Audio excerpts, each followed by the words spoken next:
Hi there, I'm Roger Jones, and I'm delighted to tell you about the birth and the publication, that is, of a new musical. Here it is, The Three Wise Camels. I really didn't think there was going to be another musical. I'd almost made my mind up and I thought, that's it, I don't think the Lord wants us to write any more musicals. One or two people said, of course you will, but I wasn't convinced. But just before lockdown, early in this year, 2020, I went to visit with my wife Mary. We went to visit Jane and George Hicks down in Littlehampton. And they just happened to mention, as we were spending time with them, they said, I've written a little play called Journey of Discovery. And I used it, said Jane, in my local church, only once. And I looked at it and I thought, hello, what is this? This is the wise men story, if you like, the epiphany story of the wise men, but told by the camels. What fun! So then I thought, okay, let's see. Okay, very nice. Then I brought it home, put it down on my music stand, and that was it. And then lockdown came, and we were locked in. And here I was spending a lot more time in this place, in this room, with my keyboard and my Sibelius computer. And I picked up this again, and I thought, Journey of Discovery by Jane Hicks. Here's a little playlet. Would it make a musical? And as I looked through it, I thought, well, I can see one or two places for songs. And gradually it grew and it grew until, of course, it became what we're now publishing, The Three Wise Camels. So the musical begins with a kind of wake-up song, and it's from Camellia. She's the female camel, and I must tell you, I'm falling in love with Camellia, with her earrings and her necklace and all that. But she's quite excited, so we needed an opening song where she has to wake up the others. And you know me, I just love my minor keys and so on, so here we go.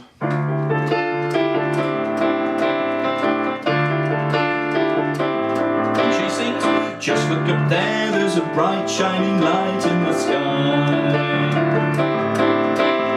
Shining so clear, it's so near, and it's shining up high. So that's Camellia singing to them, with of course the chorus then, that you can sing it in 4 parts because it's scored for 4 if you want it, but just as much works in unison or 2 parts. And she's telling them to wake up, oh get out of bed. Don't just lie there looking half dead. Wake up, there's so much to see. Could it be shining for you and be shining for me? Just look up there, there's a bright shining light in the sky. Shining so clear, it's so near, and it's shining up high.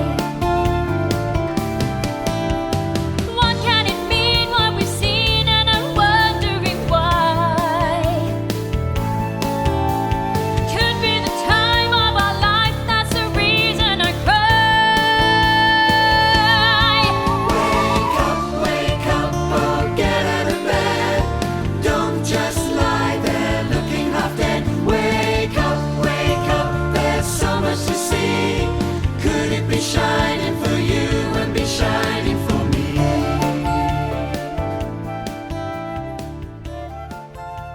Hi there, my name is Jennifer Douglas and I sing the part of Camellia the Camel in the new musical by Roger Jones called The Three Wise Camels.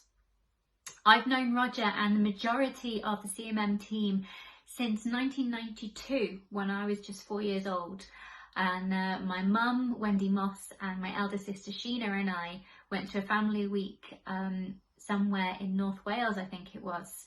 And years following on from that, we then continued to go to the family musical weeks at Abbott Hall in Grange-over-Sands, and then also at Scargill House in North Yorkshire.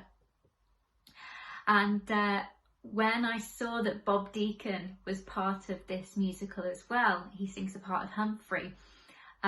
We had a conversation and he reminded me of an occasion during one of the performances of Angel Voices that he toured with.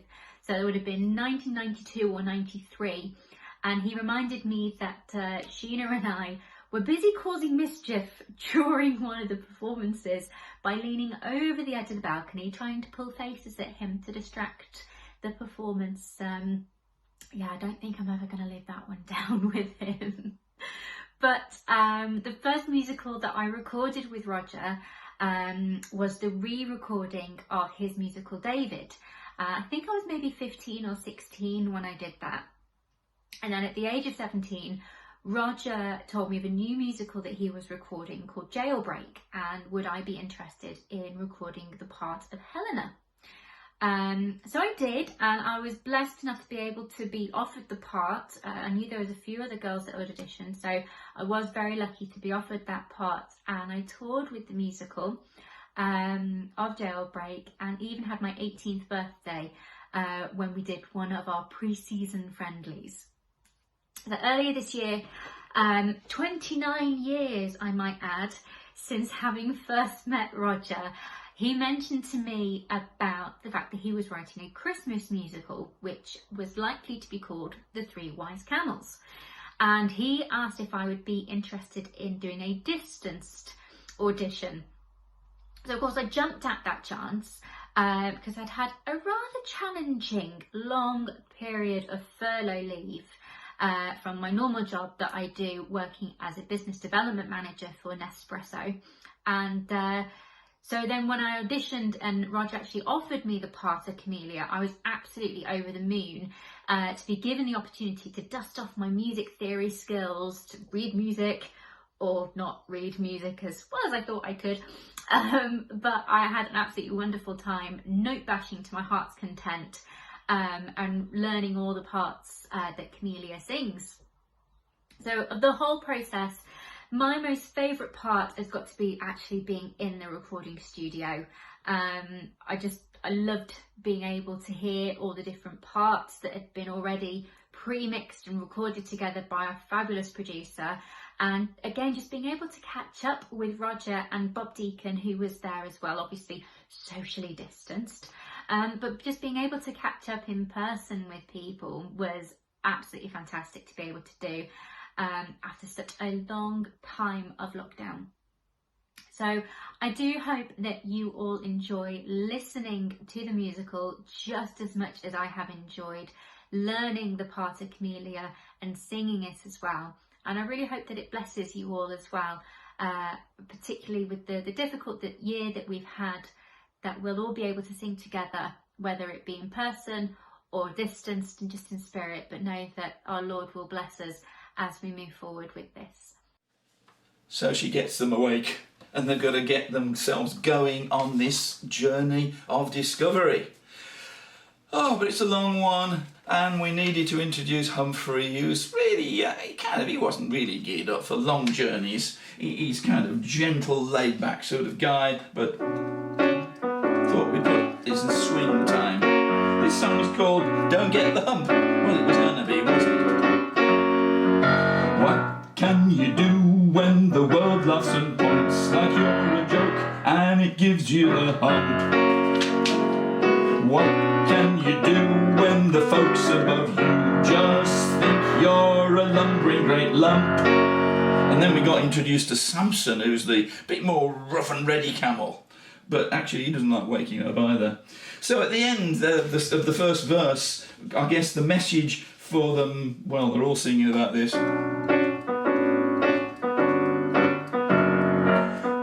Planting on, planting on, planting on. Planting on, planting on, planting on. Don't get the hump. Well, that was going to happen, wasn't it? Hi there, my name's Bob Deakin and I'm singing the part of Humphrey the Camel. If you want to know a little bit more about me, well, I've recently retired from the day job, that is, but it would appear that I'm doing more music than ever now.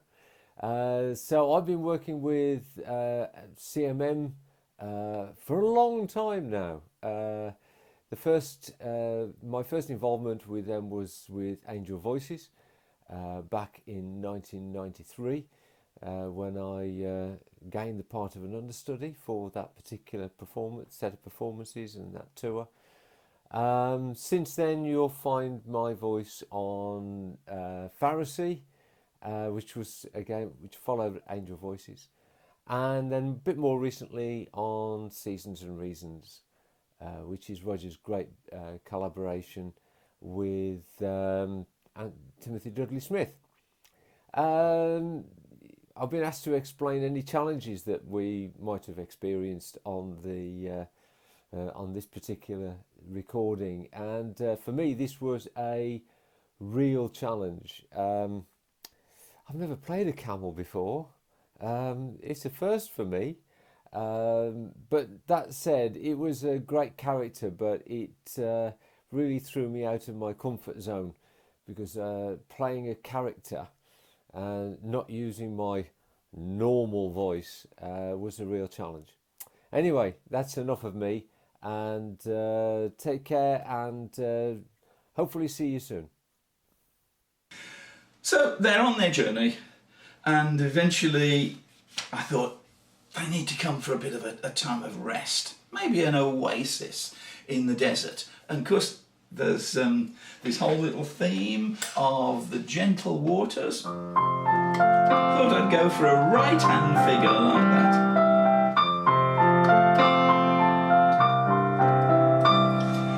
And I was thinking that resting by some waters. Then it made me think of that beautiful hymn based on Psalm 23, the King of Love. So this could be the anthem in the piece. This is where they stop and they rest, and we can all rest and reflect on the journey.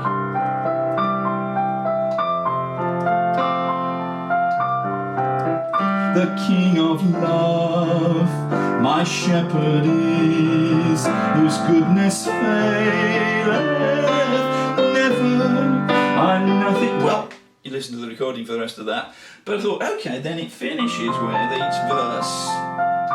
But what about the other two camels singing?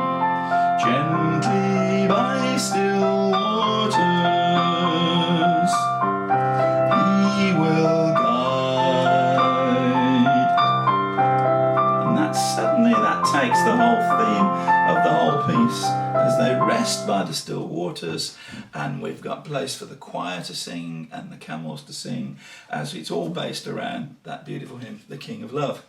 I've got with me now Jane and George Hicks. Jane, who wrote the playlet that stimulated it all, and George, who's done the artwork.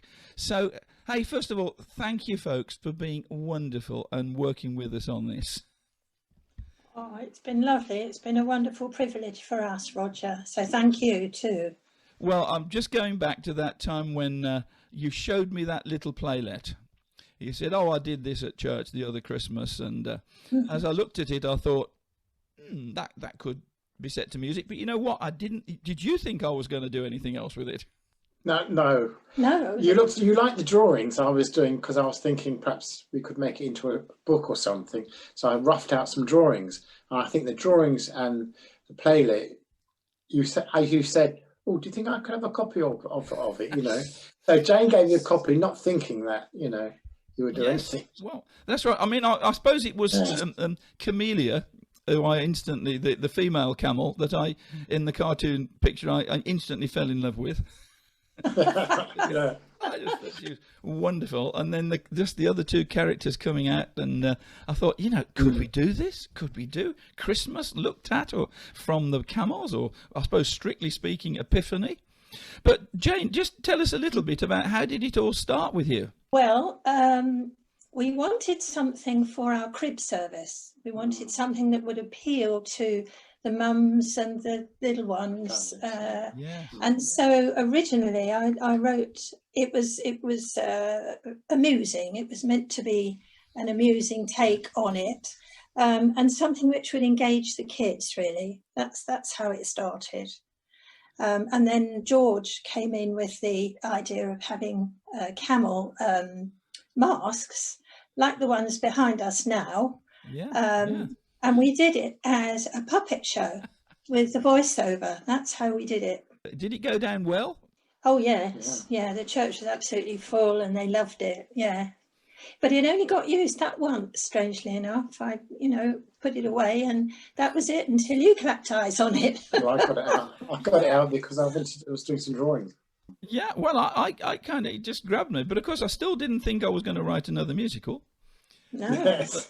Lockdown came, and suddenly I looked at it. You know, I'd got it on my music stand by my music computer, and I just looked at it, and I thought, let me have a look, let's see. And so I think the first song, Wake Up, that was the first one. And then, of course, I thought, how about a little go with We Three Kings, because the words were already there. But you decided you were going to have Three Camels. Well, yes, because that sort of linked with the idea of three wise men, which, you know, everybody knows. Yeah, and I think that's important, isn't it, that you're coming in with a story that people can identify with. Yes, yes, indeed. I mean, let's be honest, the Bible doesn't mention camels, does it? No, it doesn't. But we No. guess they did come on that. But tell us about the wise men. Yeah, well, the wise men saw the star in the east, and because it was different to all the other stars, it was brighter and it kept shining. They followed it. I mean, I think they must have been guided by the Holy Spirit, even though they probably didn't realise that in the first place. Yes, certainly God was grabbing them somehow or other Yeah. and pointing Yeah. them to his son, ultimately. Yeah. Yeah. And I Yeah. guess that we've thought traditionally that there's three of them. And the Bible doesn't say there were three. It doesn't say they were kings, particularly. They were astrologers or wise men or sages. But, you know, do you think it's something to do with the fact that the Bible says they brought gold, frankincense, and myrrh, three separate gifts, and we've all assumed that there were three wise men and therefore three camels. Do you think that's something about it? Absolutely. I'm sure that's the reason why that's, traditionally been the assumption. So what do you make of the gifts then they were bringing? Well, I had to actually research what the gifts were for, and I learned a lot while I was doing it, I have to say. It made quite an impact on me spiritually while I was doing that. The gold for a king, and then the frankincense, which is an incense that was burned in the temple for worship, and the myrrh, which of course was a preparation made from a plant, a sort of resin, which they embalmed dead bodies with. Which was a very strange thing to bring to a newborn baby. Yeah. Indeed so. Not that they knew it was a newborn baby, they thought it was going to be a king. Yes. In a palace. That's a very good point, isn't it? Yeah. So, okay, let's think for a minute then about these gifts and the different meaning. And I'm particularly thinking, we wrote this song, Gold for a King. Yes. And I know I got the words of the chorus, but that's all I'd got. I just got that. And was it a shock to you when I said, Jane, I need 3 verses? Well, yes, you said write one verse to start with, and I said, oh, I've never done this before. I don't think I can do it. And you said, of course you can do it. And so I had a go, and I've been amazed at what's come out. Then when I presented the first one to you, you said, oh, can you go on and do the other 2? So yeah, that was when I did. And you did, and they were wonderful to set music to. Oh, well, lovely. It's a lovely track. I enjoyed it, but I was very, very challenged by it, I have to say. Yeah. But thank you for making me do it. Well, you know, I think one of the challenges, and as when we listen to it, is that you'll see that when you've written one verse and you've then got a melody to it, you've got to match it with the other verses. Yes. So was that a help or a hindrance, do you think, to have something to match? Well, for me, because I like structure, I found it helpful, actually. Let's listen to it then. Gold for a King. It's where actually they're only on their journey still. They haven't arrived, but they're musing about the gifts, aren't they? Yes. They're kind of wondering, what on earth am I bringing this for? Well, let's listen to it. Gold for a King. Gold for a king, myrrh for his body, frankincense to lift him high. What sort of king needs such earthly riches? How can it be? I wonder why.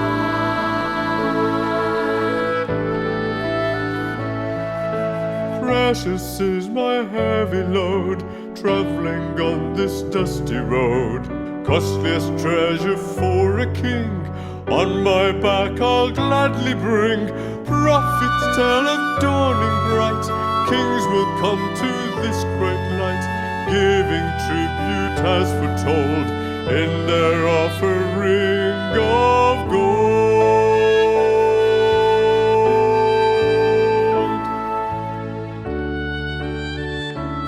Well, we all need a rest now. I wonder what Samson's carrying. Oh, some sort of perfume, I think, called frankincense. Oh, yes. I've heard of... Obviously, as the musical progresses and their journey continues over mountains and valleys, eventually as they near the place where they're going to find the baby, there's a hint of angels. There's a hint of glorious news. So we decided we'd do a chorus with words written by Alison Fugel, who wrote so many of my lyrics. Glory in the heavens, glory in the earth below, and to the King of Kings in a little child made known.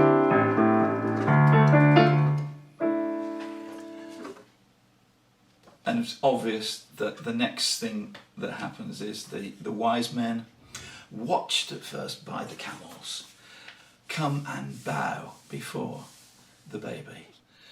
Jane, for me, the climax must be probably not just the getting there, but the arrival and the worship. Do you think is this the climax of the story, when the wise men reached the baby Jesus? Yes, it is, and the realisation of who he is, because they had no idea until that happened, and they were totally and utterly blown away, weren't they, by it, and knelt in worship in the play anyway, and in the musical. And I have to say, in the Bible as well, the wise men brought their gifts and worshipped. Jane, worship. I mean, you and I know, have been involved in music in worship over the years. Do you think it's one of the most important things that goes on in church? Oh yes, absolutely. It brings everything together. It brings people together. So it's the corporateness of it, I think, as much as anything. That together we acknowledge who God is and what he has done for us in Jesus. And of course, in times of a lockdown where we can't meet together, we're really missing this, aren't we? Getting together as a church community and worshipping. Yes, yes. I kind of think do you think it's kind of a denial of our legacy that we're going to ultimately, those of us who know Jesus, are going to spend eternity worshipping around the throne? So to be not doing it now is a bit of a miss. But what can we learn about worship from the wise men, do you think, and what they actually brought?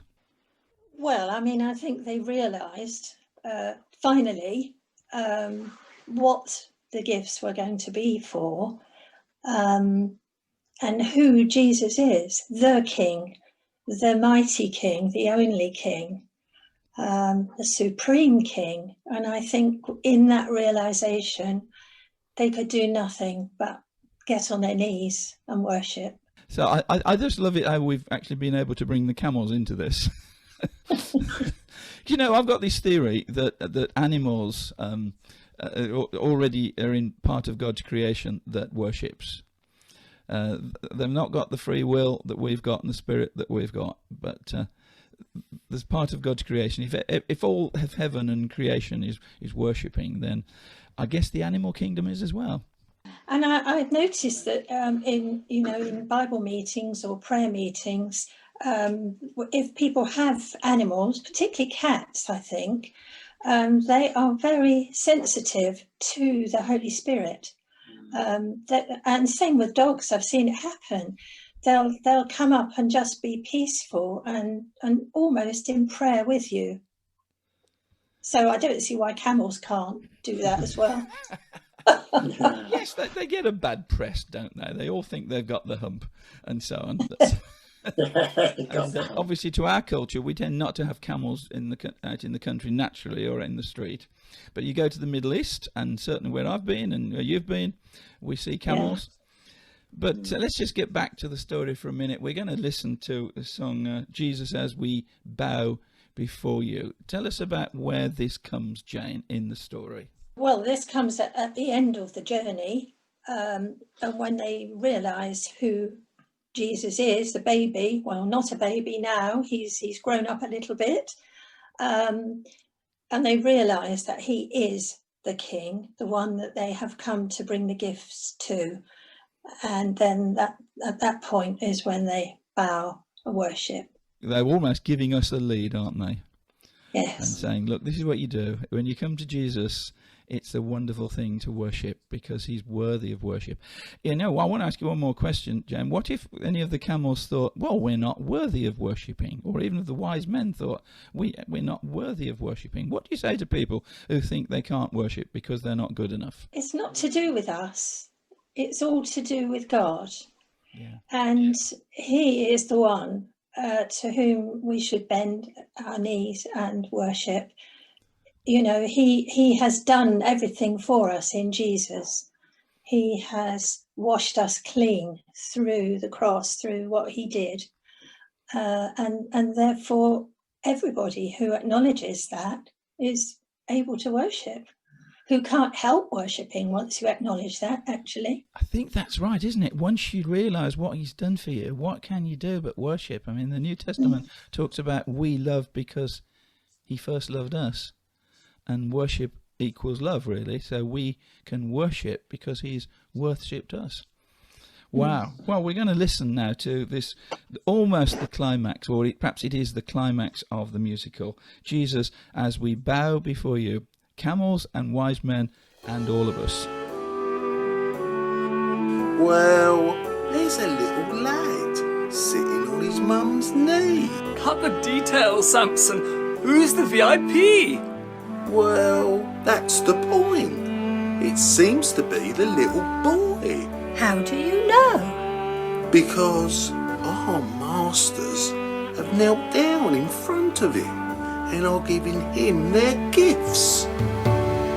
Jesus, as we bow before you, bringing gifts and bringing praise, how much more our hearts adore you.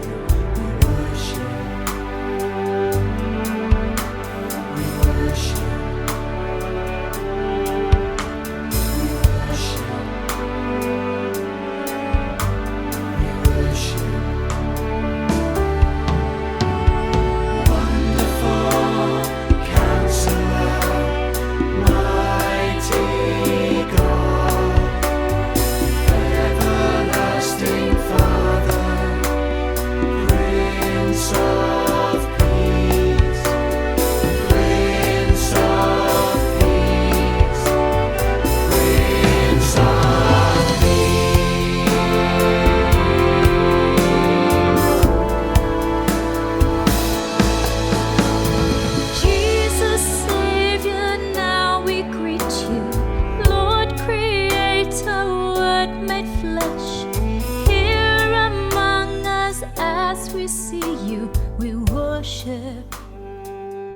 George, you're a graphic artist, and if we could look at the picture behind you, you've got three wise camels, three characters that you've devised. Can you tell us, first of all, about the three characters of the camels and their names? Well, looking into the camels, when I was first saw the script Jane did, I got the vision of the camels, and Jane said there's a lady and two guys.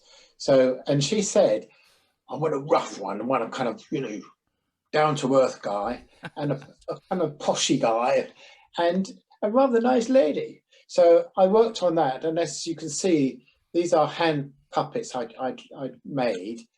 The lady's got a certain amount of just an indication of necklace and hair and just to give us a slightly different from the lads, you know. And her name is Camellia. That's right, isn't it? Camellia, yes. Yes.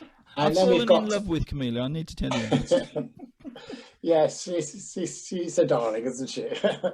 Also, we got the professor type with the glasses on the end of his nose. Oh, you know, we can and see that. Yes, yes. so I did a few drawings. It took me a little time to get that character right in the end, and the Samson. Right now, George, you're in the way of Samson. Do you think you can? Oh yeah, there's Samson. There he is. You see, he's got some little rings in his ears, and oh yes, he's down to earth, isn't he? Yes, and he doesn't take any funny business from Camellia. They're quite characters, and there's a lot of banter there. So I had to give him a spiky haircut and a few things in his ears to get the character right. Yeah. Well, in the recording, he's obviously he's a Cockney, isn't he? Very much. He's a rough and tough, wonderful, warm but honest to goodness Cockney.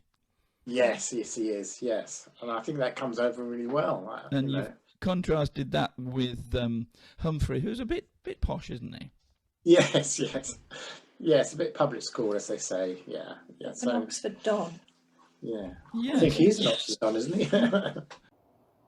Hi there, my name is Simon, and I play the role of Samson the Camel in this musical extravaganza. Samson is listed by Roger in the script as being young, big and handsome. He ran out of options clearly by the time he got to me. I've been working with Roger and CMM since 1996, since the musical Pharisee. And so do the maths, that makes it 25 years next year. Silver wedding anniversary for me and Roger next year. I'm expecting a little pin badge that says, I survived 25 years with CMM. Some of you may have survived longer. You deserve more than a pin badge. By day, I am a Baptist minister. I've been in full-time ministry since 2006. 10 years at Kidderminster Baptist Church, and then the last 4.5 years at Catshill Baptist Church, which is just outside Bromsgrove in Worcestershire. I guess finally I've been asked to talk something about the recording process, about whether that's fun or not, and kind of what went on.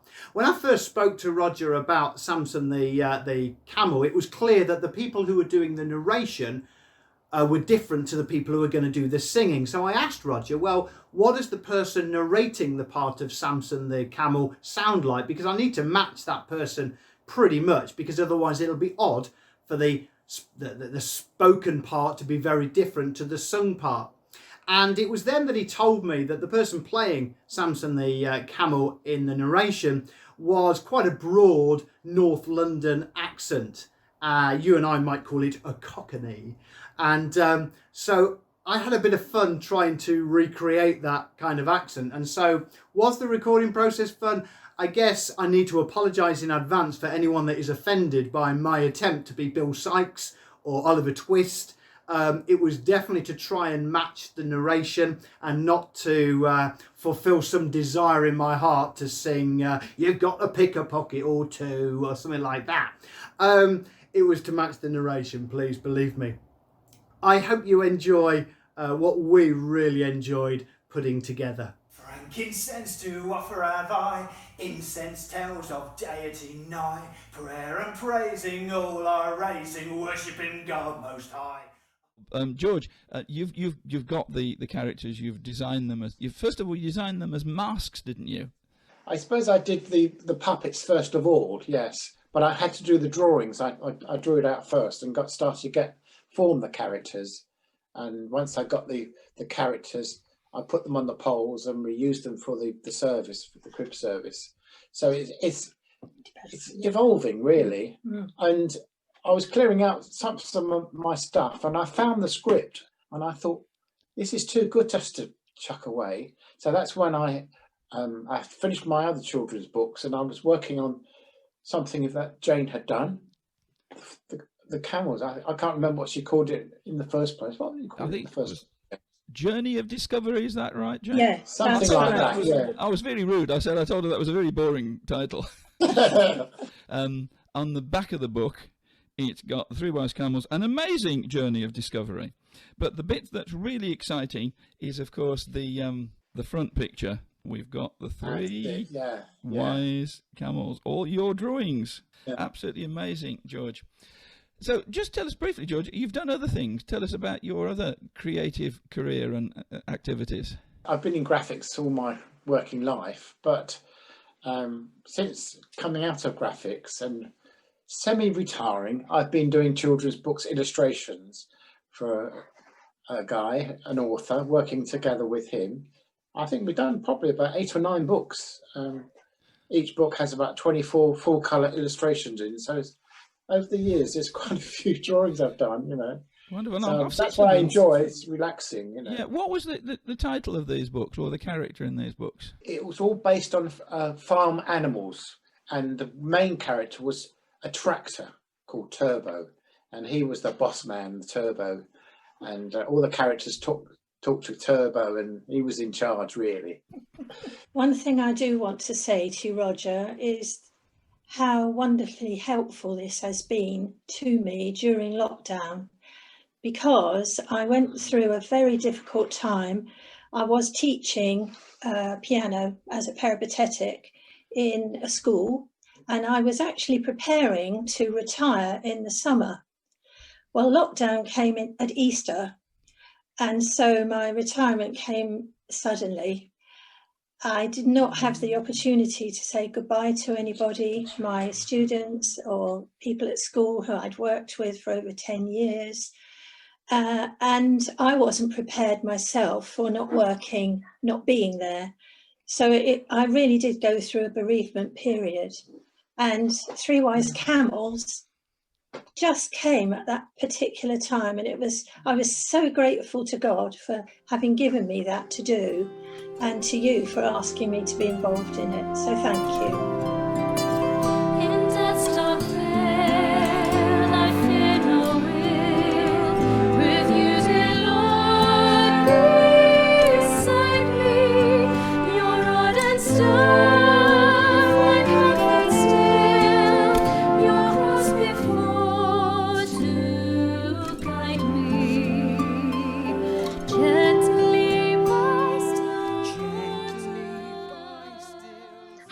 It's Annie and Tim and Helen here. We're just gonna say a little bit about what we've been doing and how we've been involved in the recording process for the Camels musical. The funny thing about working with Roger is he tends to be quite secretive about things and doesn't really let us in on the process until quite a lot further on, and especially lockdown when we were all at home and couldn't hear anything he was doing. But Annie, I think he involved you a bit earlier this time because you're part of doing the vocal score with him. Yeah. Is that right? Yeah, that's right. We use professional music software, which is called Symbolism, and Roger and I use it completely differently. He plays everything in on his piano keyboard, whereas I use the mouse and the keypad, like A, G, F, whatever. But the net result is the same. You get you get sheet music from it. And then I think one of the things that Roger has sometimes involved all of us in is creating backing tracks. This time I didn't really have a chance to be involved for various reasons, but I think Annie and Tim, you were both involved in that. Tim, what is it that Roger says to you when he wants you to do a track? Well, actually not a great deal. He'll literally give me a melody line, some words and some chords and say, right, see what you make of that. And then it's over to me to really come up with how the song starts to be molded, really. So I'll come up with the style. It's the initial thing is trying to get the feel of the song. So I'll come up with with the drum rhythm that will go with it, or like the bass groove, that sort of thing, and it just builds from there, really. Cool. And Annie, how about you? Because I think it's a different process for you. Yes, it is, because I think in terms of orchestral parts, it's interesting. Over the years when we've been making our CDs, we've farmed them out according to style. So you'll find that Chris King gets the Jolly Roger Jones ones, Tim does the jazz funk ones, and I do the orchestral ballads. And mind you, You can spot mine a mile off because they will have strings and harp and usually a solo horn or a solo viola. Not always the case, though. I remember you did one for Jailbreak that was quite different. And another thing that we really like to do with our CDs is to involve instrumentalists. So I'll go to you first, Annie, I think, about that. And what's your process with that? Well, you can actually produce any instrument you like on Sibelius and on Chris's samples at the studio. But we like to use live musicians on the CD because it adds another creative dimension. I often use what Chris or Tim have done in their sequencing and put it onto live instruments, but also I like to write counter melodies and something which expresses what's going on in the song. And this year we had to use people who could record at home and send them to the studio. I don't know whether you did yours when you were doing the vocals. No, I recorded the flute at home, yeah. Oh, right. So I think I'm the only one that actually went into the studio and played viola on that. And Chris played some flugelhorn. So we've got limited stuff, but it's really good quality. Yeah, and also we've got a bit of an in-house musician in your son, Tim. Is that right? That's right. So when I'm putting my tracks together, I've got to, in the back of my mind, I've got to think, well, I've got Michael who will play some guitar on this, whether it's rhythm or a picking style or lead. And so I've got to kind of have that in mind while I'm creating it, thinking, well, I'm only making maybe 3/4 or 2/3 of this track because Michael will make up the rest. So I don't want to overcrowd it with too many parts. Yeah, and I have to say, like the result's really, really good. We're really pleased with how it sounds. Yeah, I mean, the one thing that's kind of been a bit sad this time round is one of our great joys is normally bringing a backing vocal group into the studio. And Annie, you've often been part of that, haven't you? Yeah, and it's just really sad that this time we weren't able to do that, and we could only use very limited people. Thankfully, the studio is huge, so we were able to have one on each part and spread right across the room. So that was how we did it this time. And one of the people we used was Simon because he already knew the musical from singing the part of Samson, is that right? Yep. But we also brought in Phil and Amy, who works in the CMM office as well. We used her because she and I sing in a choir and we're quite used to blending together. So that was a great joy actually to go in that day and sing those parts in. But it is really sad we weren't able to do that. You got a beautiful blend though. Really yeah, it's beautiful. come out really well. We're really pleased, but it's sad that so many of our friends that we just love to use because they're so brilliant and such wonderful supporters didn't get the chance this time, but one day we'll do another one.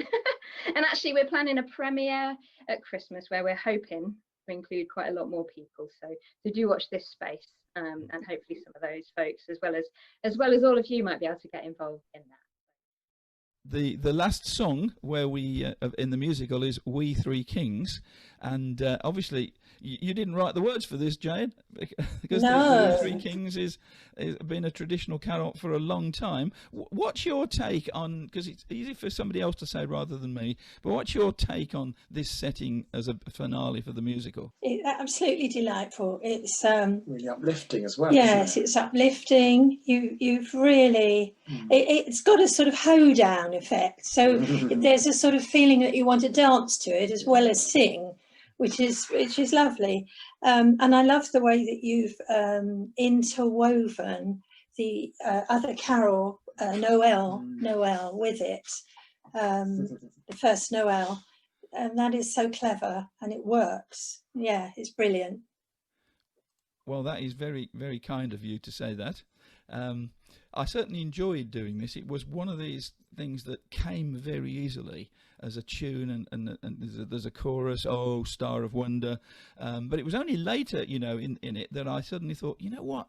The carol, the first Noel, in its later verses, has the wise men. Then entered in these wise men three. I thought, is there a possibility?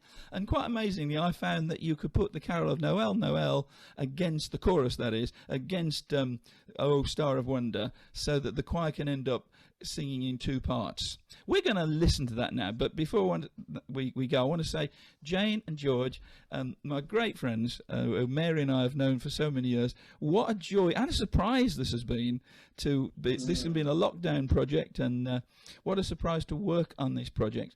Jane, what's your hope for the future for this musical?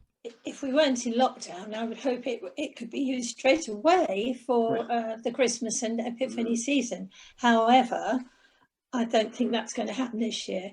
But I do think that people can enjoy listening to it in the meantime and prepare themselves ready for next Christmas to do it. I hope that all the churches who are listening will want to get stuck in and get on with it. You know, it's not difficult, is it, Roger, to get hold of? So you don't have to be a musical genius to be able to perform this. Well, I did have a vicar once who used to introduce every time we started rehearsals for a musical, actually said, you don't have to be able to sing one of Roger's musicals.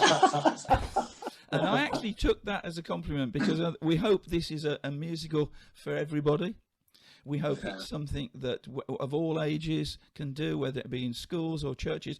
And in the meantime, if you can't do it, well, we're rather thrilled with the recording. Jane, you've been one of the speaking camels, and we've got two other guys who you've got for Humphrey and Samson, and we've used different soloists for the singing part, but people can just listen, we hope, to the CD and have real great blessing. And you know what the thrill is? Ultimately, it all comes to worshipping Jesus, and I guess that's the Noel, the good news of coming and worshipping Jesus. Thank you, Jane and George. We're going to listen to that finale now, the finale to the Three Wise Camels. It's We Three Kings. Glorious now behold him arise, King and God and sacrifice. Heaven sings hallelujah, hallelujah, the earth replies. Oh, star of wonder, star of night, star with royal beauty bright, westward leading, still proceeding, guide us to your perfect light.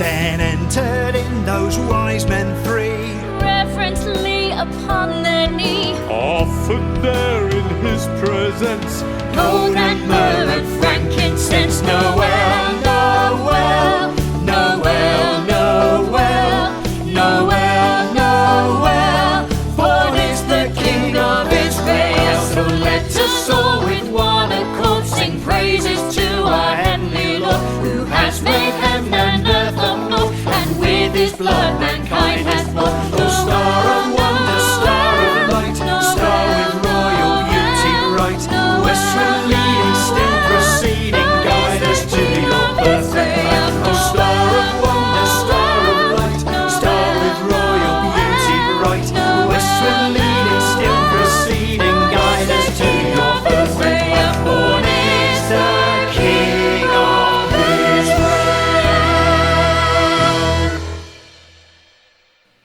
Three Wise Camels has been an amazing project. We've thoroughly enjoyed doing it, but I want to tell you it has very much been a team effort. First of all, a team effort between me and Jane in getting the playlet and setting it to music, and involving other writers like Alison Fugel, and obviously I found two traditional carol or hymns in there as well. But then when it got to recording it, the whole of our wonderful CMM team and soloists, the folks who did the spoken camel bits, the folks who did the singing carol bits, all of them did an absolute wonderful job. But my prayer, I hope, is that you'll have a fabulous time with it. Lots and lots of fun. All ages can join in with this one. But most of all, that we can enjoy getting close to Jesus, because that's the greatest discovery we can ever make.